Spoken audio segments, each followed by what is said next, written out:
Sometimes when I travel to these remote destinations like this one in southeast Alaska, the journey is most definitely part of the adventure, and the stunning views out the airplane window had me mesmerized. I traveled to Wrangell on Alaska Airlines Milk Run, which is a famous daily multi-stop flight route that hops between small, isolated coastal towns in southeast Alaska with no road access.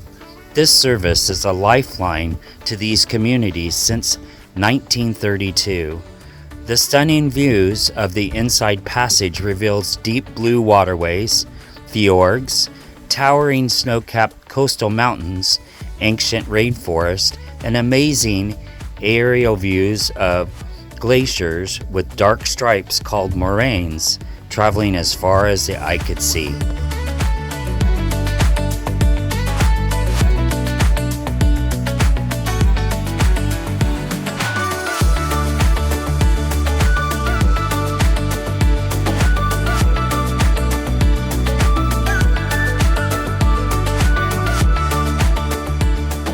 Welcome to another day of adventures with Wes and Jeff. Hi there. I am in Wrangell, Alaska. Wrangell is a small community fishing village that is just about 155 miles south of Juneau and about 89 miles northwest of Ketchikan. And it's one of the oldest cities or towns in southeast Alaska, and it's had 3 flags that have flown as its territory: Russian, English, and one other. It's the Tlingit tribe. So I'm in Wrangell, Alaska, and it is a town of about 2,500 folks with a harbor and interesting fishing and all those things. But they got a little downtown, Wells Fargo Bank, and volunteer fire department, some restaurants, and it's a bustling little community, but it's super cute along the Stikine River. And it's serviced by Alaska Airlines at their little airport, and they also have Alaska ferries. They do have cruise ships coming in here, but not that often. So stick with me today, and I'll show you some of the things to see and do here in Wrangell, Alaska. So welcome to another day of adventures with Wes and Jeff, and it's Wes this time. And I'm in Wrangell, Alaska, riding a bike through town on my way to Petroglyph State Historic Park, which is ancient petroglyphs created by Tlingits back in the day. So this is a beautiful little bike ride. It's about a 2-mile bike ride over to the petroglyphs. Just gonna check it out. It's a fun day on my birthday. Petroglyph Beach State Historic Park is located 1 mile north of downtown, or a half a mile north of the cruise port.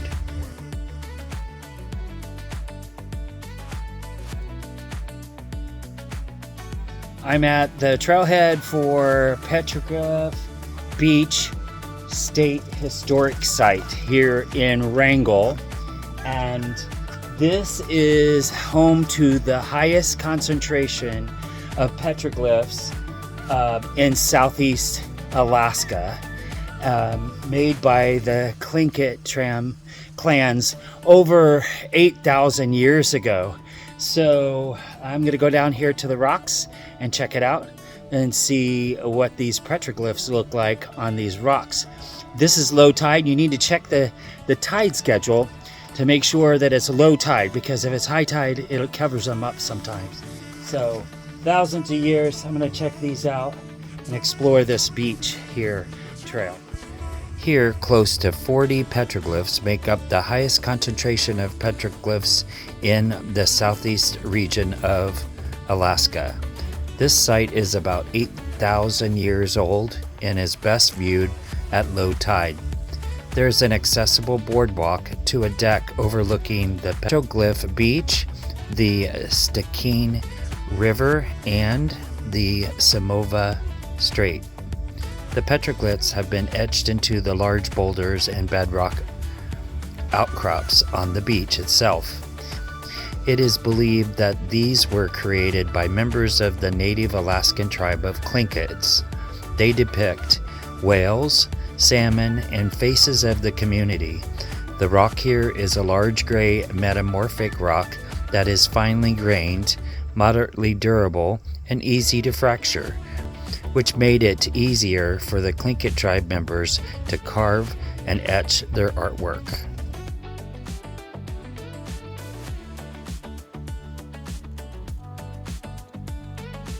I'm down at Petroglyph State Historic Site, and it's low tide. The tides here are so extreme that it's a 30-foot or 30 to 35-foot gain from high tide to low tide. So these can only be observed here at low tide. So I'm exactly at low tide. So I'm gonna try and find these petroglyphs on these rocks. Only after about 30 minutes of searching, found my first one. Here it is. Turns out pretty good. And there's another one right beside it. So kind of faint, but they're right here. Let me see if I can find some more. There's another one. I'm not sure what that is, but a circle with that. So they say that there's 40 to 50 the petroglyphs here. Oh, I think I see another one right there on that rock. We'll check that one out. This all looks like basalite, kind of a volcanic rock. It's sharp in some spots, and so it was easier for them to carve into these rocks. I'm gonna check these out. Here's another carving. Looks like maybe a turtle of some type, I don't know, and some kind of figurine there. They're not quite sure what some of them mean. Oh, here's another one over here. That's cool. Let's see it. Some kind of face. And cool. It's kind of fun trying to find them. Oh, I think I see another one right over there. Yep, there's a face on that one. It's got big eyes.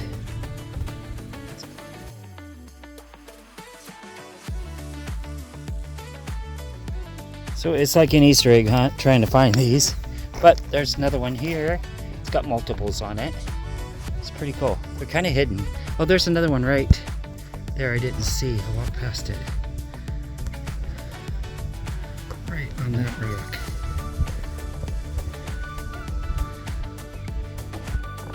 There's another one. It's starting to fade over time, but some of these have been here for 8,000 years. My goodness. They've withstood a lot of elements. But there's a high concentration of them in this area. Now, once you come down the stairs at the interpretive signs, make a right-hand turn and come about 50 yards, and you'll start seeing them right by this tree. So I had a local guy kind of point it the way. He said, hey, just go right over there. I know there's some there. So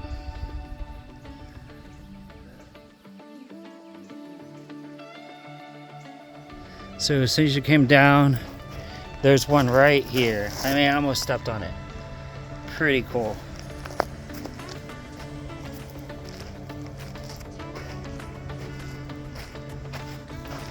So I got to see quite a few petroglyphs that have been here for approximately 8,000 years. And they're just right here on this beach and pretty much undisturbed. Oh, here's another one. It's kind of fainted though. Faded. You can see that it was there though, that they carved into that. The Tlingit folks, the Tlingit clan from long ago.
This totem pole is pretty dried out,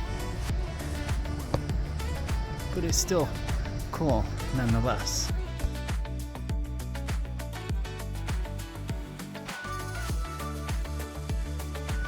Here in Wrangell is a Wrangell Cooperative Association Cultural Center carving shed.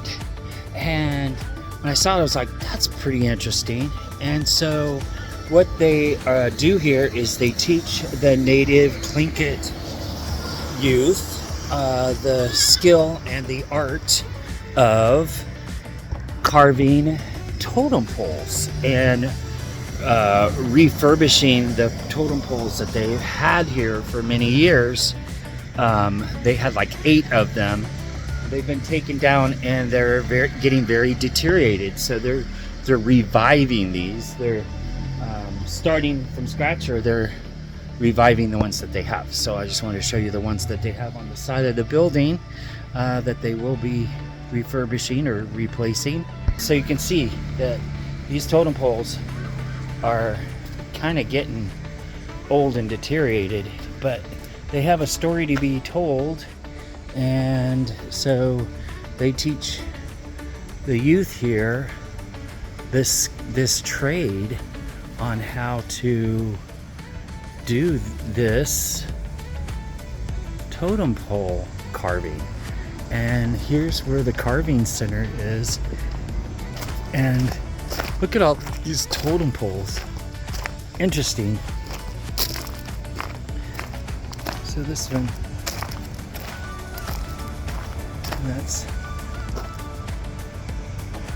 and it's only about a block away from where the totem pole stand over at the Chief's Island. So I'm gonna go over there and take a look. The double well crest hat and the undersea bear. These are the ones that have been here and they're refurbishing them. Very cool.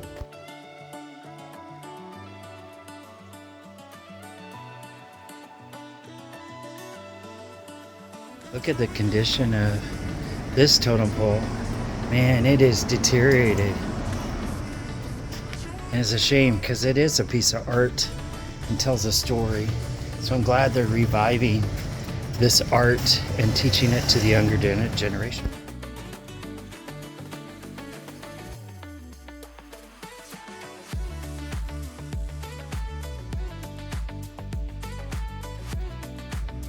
I'm at the James and Elsie Nolan Center, which is their visitor center as well as a museum here in Wrangell.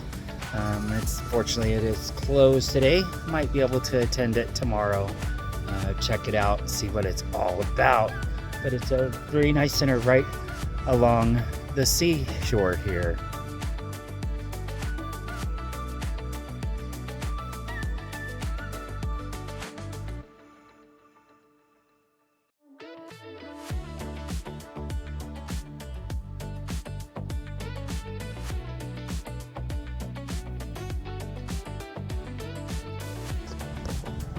the totem poles, the new totem poles that they put up here at Chief Shakes Island, right in town. Sign says 1840 to 1940, so 100 years. And this is made out of cedar. So one of the interesting and historical places here in downtown Wrangell is the Chief Shakes Island. So it's an actual little island just off of where the boat harbor is. In fact, the boat harbor surrounds it, wraps around the whole little island, and then they have the cedar building here, and this is Tlingit built. The totem poles that have been standing here for over 100 years, but they are currently reviving them with the help of the carving center and those folks that have taken the 8 totem poles down and they're reviving them or recreating them. So this is Chief Shakes Island. So you can see here's the sign right there. And Chief Shakes Island, he was Tlingit, and he was their chief here, and it's a grassy inlet here in the middle of the boat harbor that's reached by this pedestrian bridge.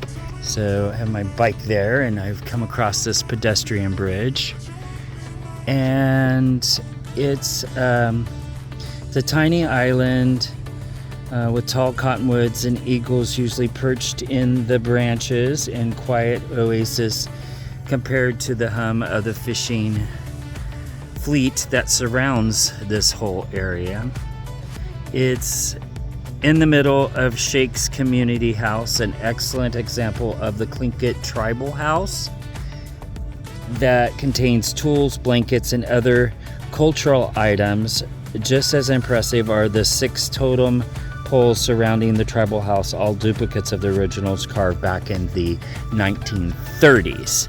So they're in the process of replacing those. But not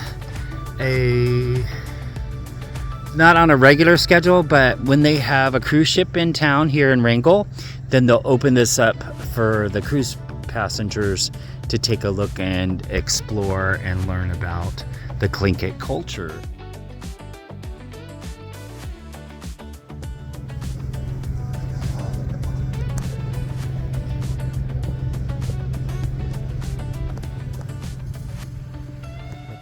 Boat harbor here in Wrangell. It's very calm.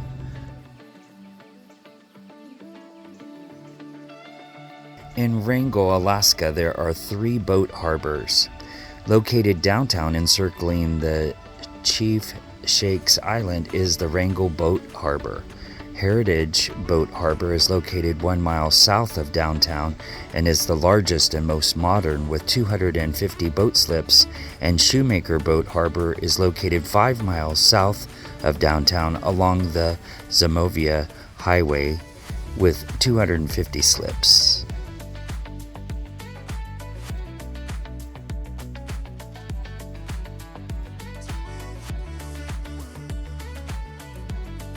Here in town in Wrangell is Totem Pole Park, and these tall totem poles are all in this little square. Take a look at it. So they get a lot of different weather here, a lot of rain. So these totem poles, even though they're usually made out of red cedar, they take a beating after a certain period of time.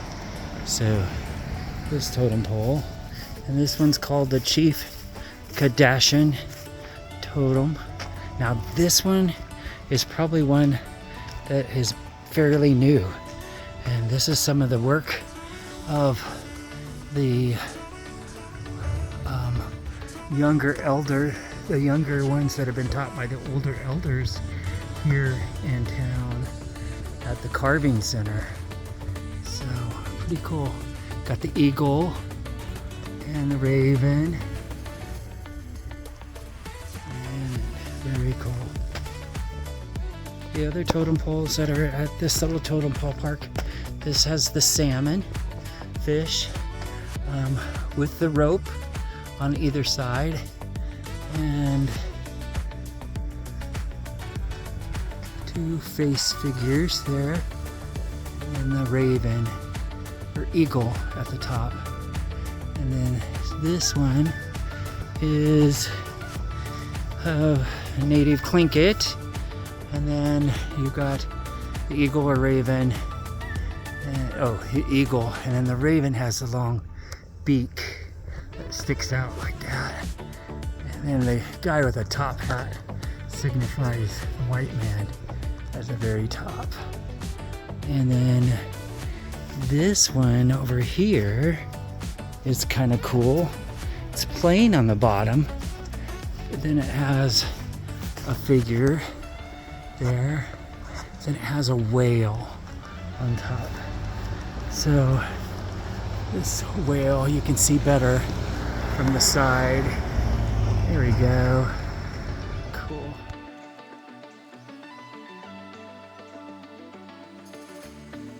So at the end of the street is the St. Philip's Episcopal Church, and it sits with its little beacon at the top. Very, very cool.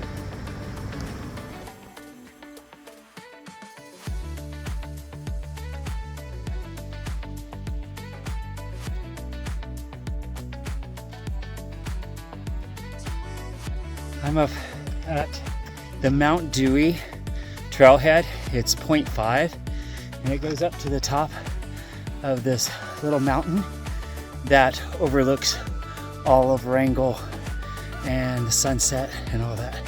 So I'm gonna go up, take a look, see what this trail has to offer. 0.5.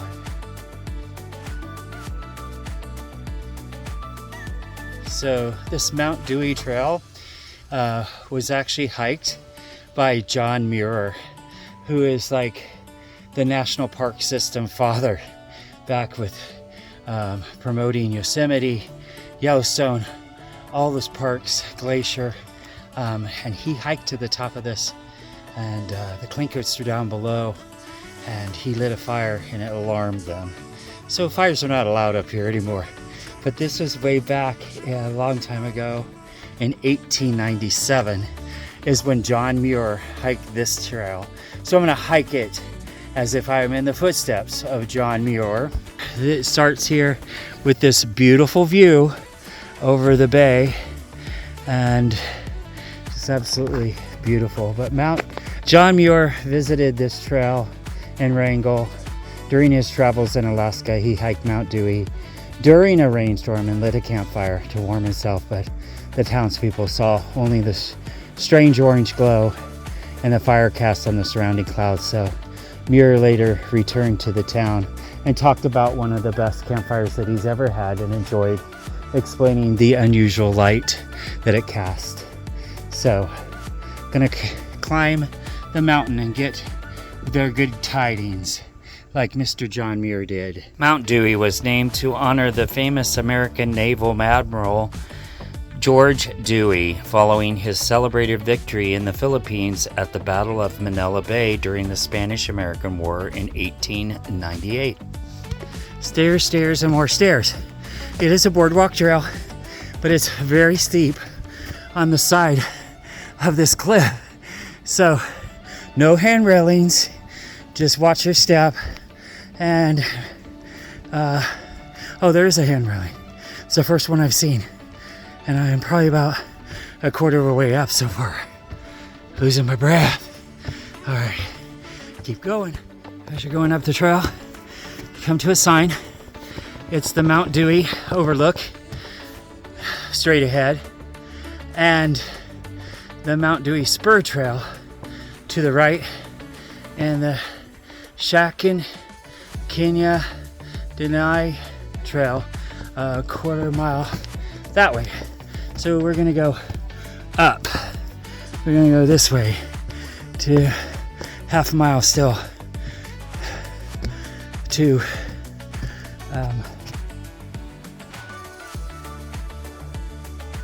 I thought it was only a half mile total. Oh well, okay. Well, it says to go this way. So Mount Dewey is this way for the overlook. So once you get to the top, kind of levels out and starting to get a view, and I'm gonna be able to go to this side and look down over the town. That'll be cool. I'm looking forward to it.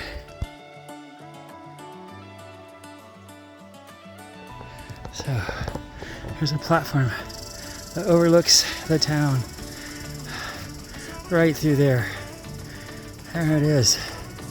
And the Chief Stakes is over here.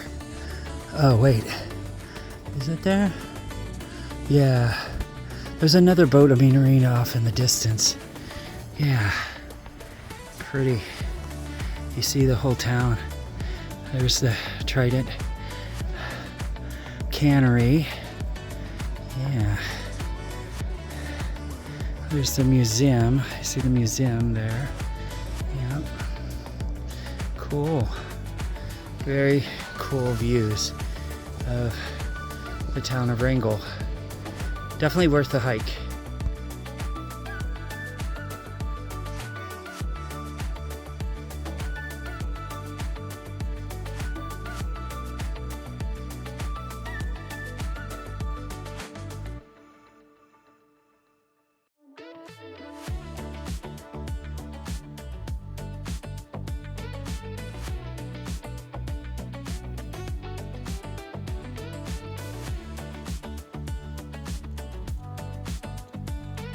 So here at sunset in Wrangell, it's absolutely beautiful, and I'm at a spot where it tells you all of the different surrounding islands. And so Fanny called Elephant Nose. This is Wrangell and all the surrounding islands out there, and it's this absolutely beautiful sunset here at 7:15 at night, and the water's so calm. There's just like one bird out there, and it's so calm and relaxing, and the sun is setting with the clouds just exploding in colors. Look at that. Beautiful. Absolutely beautiful. This is the spot. Wrangell, Alaska. This is the cruise port. When cruise ships do come into Wrangell, which I don't think it's that often, but when they do, this is the cruise port platform, and it's a beautiful spot to watch the sunset.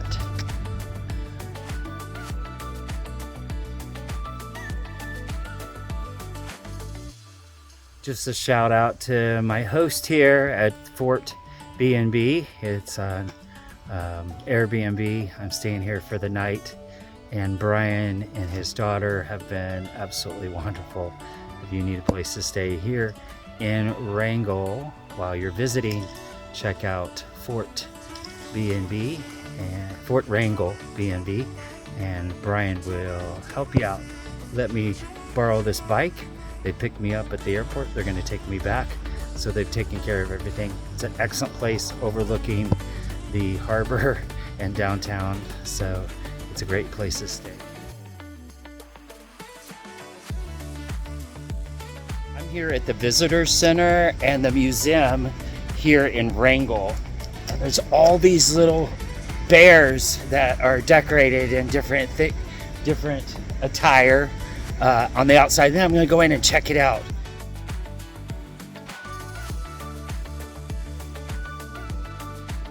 This one has salmon on it, a salmon bear.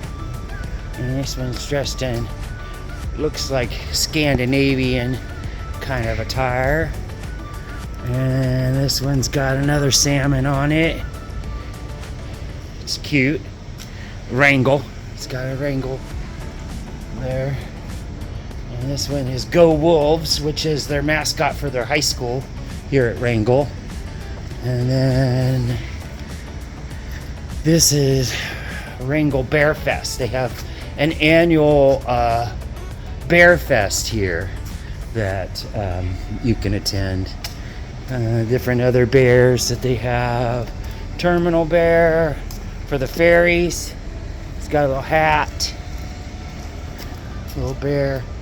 These little bears for their mascots for their high school. This little bear. Uh-oh, that one's missing an arm. Somebody took the arm off of that bear. So, very cool. They're little bears. So let's go in and check it out. So coming into their museum, their visitor center. Of course, this is their Tlingit art. The totem pole stuff. A dugout canoe. And this is a whale skull. Grizzly bear, the brown bear.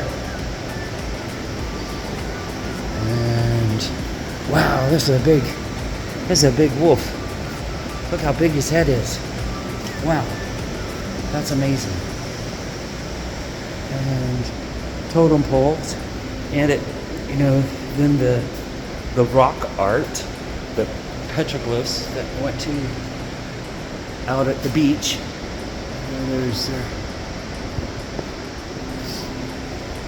colorful and really interesting. Oh, that's a cool one with the spear that the guy's holding. And gateway to Sinking, which is the river here, and some of the Tlingit people's dress.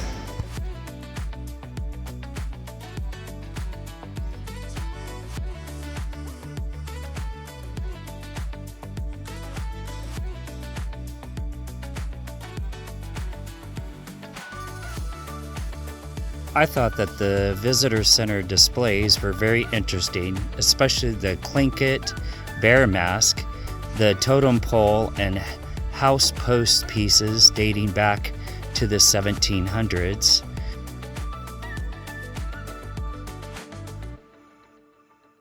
The Star of Bengal sunken ship, triple dead eye salvaged from 1908.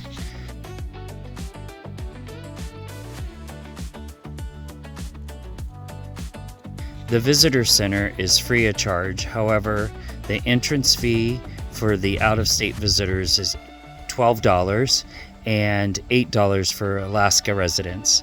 Organized group rates is $5 per person, and kids under 12 are free. The museum is definitely worth your visit and does a wonderful job recapping Wrangell's history. For a small museum, it is remarkably well curated walk through time. As you stroll through the exhibits, thousands of years of history unfold before your eyes. From the Tlingit peoples before European contact all the way to the early 20th century United States. The museum houses an impressive collection of some of the oldest surviving Tlingit house posts, masks, and woven baskets, well preserved to view as you pass through the museum, alongside a collection of more than 3,000 early photographs from the region. From Wrangell's first sawmill and logging past to its fishing history to the oldest continuously printed weekly newspaper in Alaska, the museum also has a significant amount of detail about the Klondike Gold Rush era that rocked the region, making Wrangell a boomtown and paving the way for it to be the place it is today.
trailhead for Volunteer Park Trail. It's also referenced by the locals as the Nature Trail. And what it is it's a loop trail that starts around by their softball fields, their Little League softball fields, and it starts at the back of it and it goes a big loop. There's a smaller loop, the Volunteer Loop Trail, that's only a half a mile, and then there's the larger one that is a 1 mile. So I think I'm going to do the 1 mile. I've got time, and this is an area where there's the muskeg. The muskeg is a name for a type of peat bog that's here in Alaska, and it's a fragile ecosystem found throughout southeast Alaska. So we're going to be marching through that, as well as some of the carnivore forest that they have here. So stick with me and I'll show you what there is to see and do on the Volunteer Park Loop Trail. So along the nature trail here is some informational placards. This particular one talks about the muskeg and that it's a type of peat bog, and sometimes can be several inches to several feet thick. And so it's a fragile environment, but it soaks up all of the moisture and the rain and slowly releases it in a steady supply into the area rivers and streams.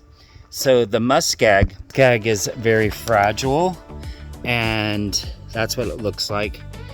It's very fragile and it takes a year to repair the damage. So they're like, please don't walk on it. But there's the ground cover, and then there's the peat, and then there's the different levels, the glacial soils or rock, and then this and then that. So that's pretty cool. It's unique to this area. So walking along the nature trail here, you come up on another one that talks about the sedges, which are the stems are triangular and solid, and the rushes that are round and solid, that are stems, and the grasses, stems are round but hollow. So remember, sedges have edges, rushes are round, and grasses are hollow. So that's a description of some of the plants life that you will find on this trail. And there's a bench up here. I talked to a lot of the locals down in town, and I told them about this trail. I'm like, hey, I'm trying to find it. Like, here, this is how you find it. And a couple of them are like, we walk our dogs there. It's a very nice trail. It's kept up well. It's flat and wide and fairly easy trail. And it's a nice mile to mile and a half. So it's in this little forest here, and it's at the top of the hill, and it's a nice little trail to just hike along. And this particular informational placard says about the muskeg slowly filters the water into the surrounding streams, and it supplies the streams with water during the dry years for the spawning fish. So save the spawners. As you're walking along the trail, you'll get to a point where it splits off to the right or the left. If you take the right, it's the longer trail, the 1.5 mile loop. The left cuts it off and makes it just a mile loop. So as you come up in this section, the trees start getting a little larger, and this talks about bring on the rain. This is a temperate rainforest ecosystem, and the top layer is the canopy of the trees, and consisting of the mature trees. The beneath canopy is the understory with the shade-tolerant trees and shrubs. And the lowest layer is the forest floor made up of mosses, grasses, and forbs. So the temperate rainforest stretches from northern California all the way up to Alaska and covering more than 2,500 miles, and the precipitation ranges from 40 to 200 inches per year, and the large amounts of rain averages 80 inches per year in this Wrangell area. So the cool weather characterizes this temperate rainforest. So it's a very unique environment.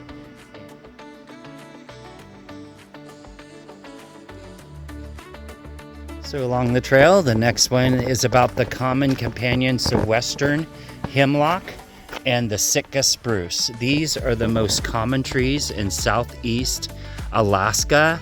In fact, the western hemlock make up 70% of the trees in the forest. And the western hemlock is a blunt-tipped,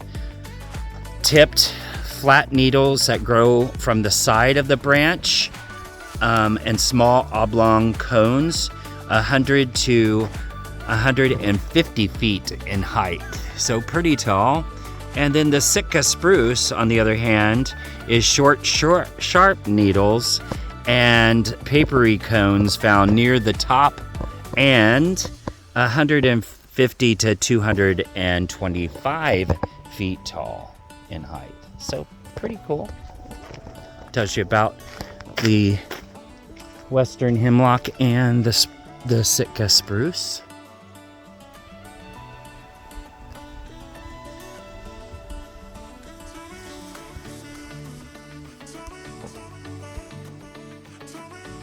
The next one we come to is about the skunk cabbage. The skunk cabbage is a flowering plant that does not have a woody stem, but and they're not a grass, and they provide food and shelter for wildlife. And the skunk cabbage is one of the first plants that emerges in the spring, or favorite browse for bears. So skunk cabbage is large, lace-shaped leaves, a large yellow flower around a spike, and it can grow 1 to 5 feet in height. So skunk cabbage is what that's about.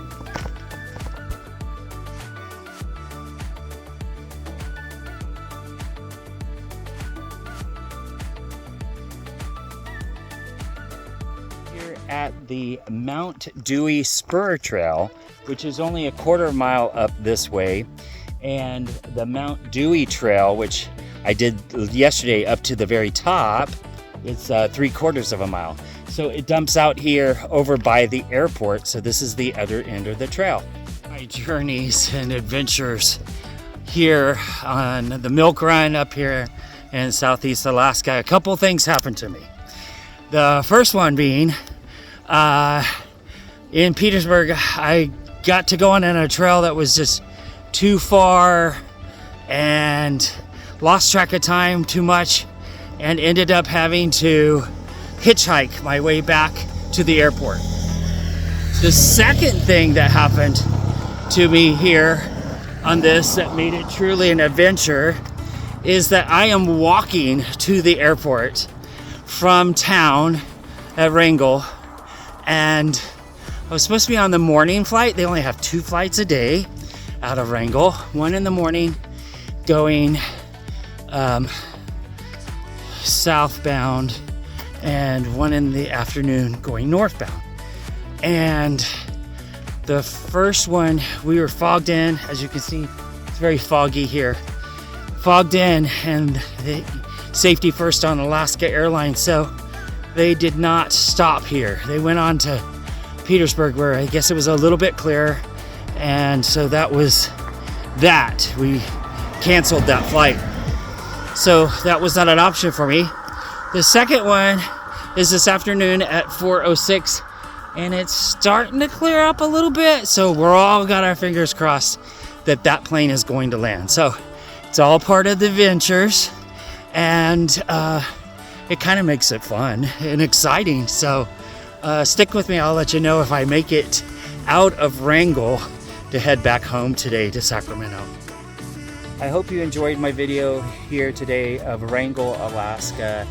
If you did, hit the like button down below, and please subscribe to our channel so you can follow us on additional and all of the travel adventures that we have in the future. So whatever you're doing today, get out to the great outdoors and do something that makes you smile.